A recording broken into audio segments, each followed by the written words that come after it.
ఇంకా అలా నేను కొంచెం సేపు డ్రైవింగ్ చేసిన తర్వాత ఫిష్ తీసుకోవడానికి అయితే వెళ్ళామండి. ఈరోజు సండే కదా, ఫిష్ తిందాం అనిపించింది. ఫిష్ మార్కెట్కి అయితే వెళ్ళాము. నేను వెళ్ళడం ఫస్ట్ టైం.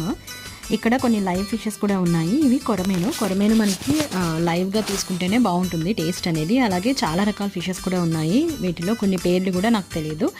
అలాగే ఇంకా ఒక 3.5 kgs ఫిష్ అలా ఉంది అంటే అది తీసుకుని వచ్చేసాము. ఇక్కడ క్రాబ్స్ కూడా ఉన్నాయండి. మీలో ఎంతమంది క్రాబ్ తింటారు? నాకైతే క్రాబ్ చేయడం రాదు, ఎప్పుడు అయితే వండలేదు. తిన్నాను అమ్మ చేసినప్పుడు కొన్నిసార్లు అయితే తిన్నాను. అలాగే ఇంటికి వచ్చేసిన తర్వాత ఫిష్ ఎగురు పెట్టాను కొంచెం, అలాగే కొద్దిగా పులుసు కూడా పెట్టాను.